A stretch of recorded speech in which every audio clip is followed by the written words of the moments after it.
కేంద్ర ఆర్థిక శాఖ మంత్రి అయిన శ్రీమతి నిర్మలా సీతారామన్ గారు 2004 and 5 బడ్జెట్ ప్రవేశపెట్టినారు.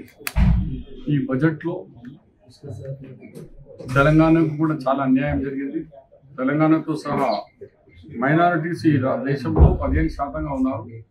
ఆ 15% మైనారిటీస్కు బడ్జెట్ ఎప్పుడు పెరుగుతుంది, ఇటు బడ్జెట్కు తగ్గించి మొత్తం దేశంలో ఉన్న బడ్జెట్లో కేవలం 0.002 అంటే నామినల్గా మైనారిటీస్కు బడ్జెట్లో పెట్టి చాలా ఎడ్యుకేషన్ డిపార్ట్మెంట్లో మౌలానా అబుల్ కలాం ఆజాద్ యూనివర్సిటీ రీసెర్చ్ సెంటర్లో కానీ పెరిమెట్రిక్ స్కాలర్షిప్స్ కానీ మెట్రిక్ స్కాలర్షిప్స్ కానీ అన్నింటిలో తగ్గించేసినారు.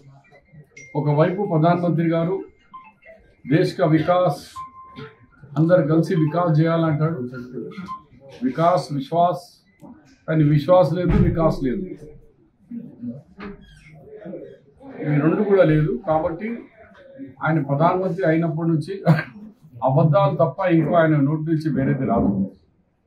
15 లక్షలైనా 15 పైసలు కూడా పడలేదు. ఉన్నవి కూడా దొంగతనం చేసుకొని వెళ్ళిపోయినారు. అలాంటి ప్రధానమంత్రి గారి ఇక్కడ క్లారిఫికేషన్స్ లేదు.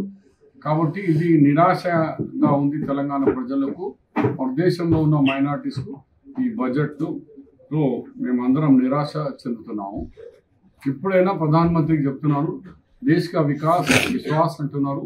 వికాస్ విశ్వాస్ అన్నప్పుడు మీరు కావాల్సినంత బడ్జెట్ ప్రవేశపెట్టి, పాపులేషన్ పెరుగుతుంది, బడ్జెట్ పెరుగుతుంది, కానీ మైనారిటీకి చిన్న చూపు చూసి ఉన్న బడ్జెట్ తగ్గిస్తున్నారు.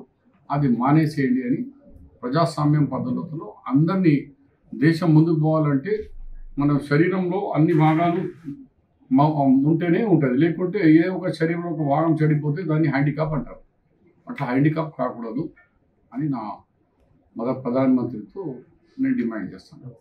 మీకు తెలుసు, గౌరవ ఇవాళ ఉన్న ముఖ్యమంత్రి గారు పిసిసి ప్రెసిడెంట్ కాగానే ఫస్ట్ సభ ఇందర్వల్లి నుంచే. ఇది మన రాష్ట్రంలో తెలంగాణలో అందరికంటే very very backward area, Adivasi and tribal మరియు ఓబీసీ వాళ్ళు ఉన్న ఏరియా కాబట్టి అక్కడి నుంచి డెవలప్మెంట్ స్టార్ట్ కావాలా. నా రాజకీయ ప్రస్థానం కూడా అక్కడి నుంచి మొదలు పెట్టినారు.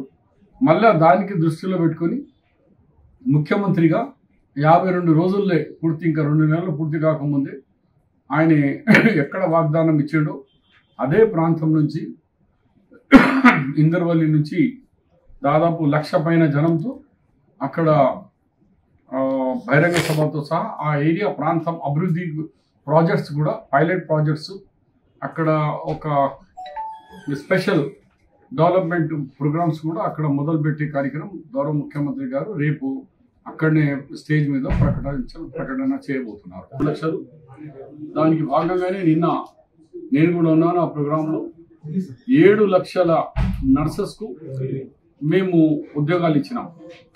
బహుశా భారతదేశం చరిత్రలో ఒకటేసారి 7 లక్షల మంది 7,000 నర్సెస్కు మేము అక్కడనే ఒక చోట తీసుకొచ్చి అక్కడనే వాళ్ళకు జాబ్ పత్రాలు ఇవ్వడం, ఇది చరిత్రలో మొదటిసారిగా ఇంత పెద్ద సంఖ్యలో ఇవ్వడం.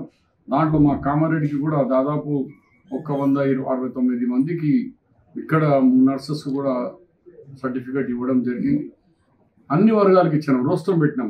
SC, ST, OC, BC percentage వైజ్గా వాళ్ళకి మైనారిటీస్కి 4%, అందరినీ కూడా రోస్టర్ సిస్టంలో పెట్టి జాబ్స్ ఇవ్వడం జరిగింది. ఎక్కడ కూడా ఒక కంప్లైంట్ కూడా లేదు మాకు అన్యాయం జరిగిందని. ఇంత సాఫీగా క్లీన్గా ఈ కార్యక్రమం పెట్టినాం. ఈ పోలీసు వాళ్ళ విషయంలో ఒక వెరీ సూన్ అసెంబ్లీలోనే ప్రకటన చేయబోతున్నాం. 18,000 పోలీస్ కానిస్టేబుల్ భర్తీ పోలీస్ రిక్రూట్మెంట్ బోర్డు ద్వారా 18,000 జాబ్స్ ఈ యొక్క నెల లోపలనే వాళ్లకు అనౌన్స్మెంట్ కార్యక్రమాలు కూడా పోలీస్ రిక్రూట్మెంట్తో మొదలు పెడుతున్నాము. అలాగే మేము ఇచ్చిన వాగ్దానం 1 ఇయర్లో 2 లక్షల ఉద్యోగాలు ఇస్తామన్నాం. మేము 2 ఉద్యోగాలు మేము ఇచ్చిన మాటకు కట్టుబడి ఉన్నాము. మూడోది కేసీఆర్ గారు ఎవ్రీడే మాట్లాడుతున్నాం. ఎందుకు మాట్లాడుతున్నారో తెలియదు, కానీ 10 సంవత్సరాలు ఆయన చేయలేని మాకు కనీసం 2 నెలలు కూడా కానిది మా మీద ఇప్పుడే మొదలు పెట్టినాడు. ఫస్ట్ అయితే 10 days నుంచి మొదలు పెట్టారు. ఈ గవర్నమెంట్ ఉండదు, పడగొట్టేస్తాం. ఎట్లా పడగొడతారు వీళ్ళు?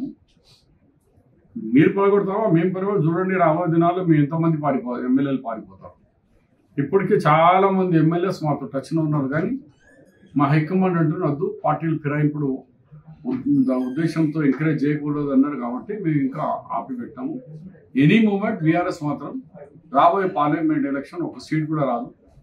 మాకు ఏమైనా ఉంటే బీజేపీకి పోటీ, కానీ బీఆర్ఎస్ అసలు ఉండదు, ఫినిష్ అయిపోతుంది. ఎందుకంటే వాళ్ళు చేసిన దౌర్జన్యాలు చూడు. ఒక ఆఫీసర్ మీద ఆఫీసర్ మీద రైడ్ చేస్తే 500 కోట్ల రూపాయలు దొరకడం, దాంట్లో పెద్ద పెద్ద ఆఫీసర్లు, రాజకీయ నాయకులు ఉన్నాయి. అలా ముఖ్యమంత్రి కుటుంబ వ్యక్తులు కూడా ఆ పేర్లు ఉన్నాయి. నీతి నిజాయితీ అయిన మా ఏసీబీ డైరెక్టర్ సివి ఆనంద్ మన జిల్లాకు ఎస్పీ చేసి పోయినారు, ఆయనే ఉన్నారు. మరి మాకు నమ్మకం ఉంది, ఆయన ఆనెస్ట్ ఆఫీసర్ కాబట్టి ఇంకా చాలా అధికారుల మీద అక్రమంగా సంపాదించుకున్న వాళ్ళ పని పడతాడు. మా గవర్నమెంట్ ఎవరిని కూడా రక్షించేది, ఎవరిని కూడా సపోర్ట్ చేయదు. ఇలాంటి చేసిన రాజకీయ నాయకులు కానీ అధికారులు కానీ ఎవరికి వదిలేది లేదు. ఇది మేము చెప్పింది రుజువు చేసి చూపించడము.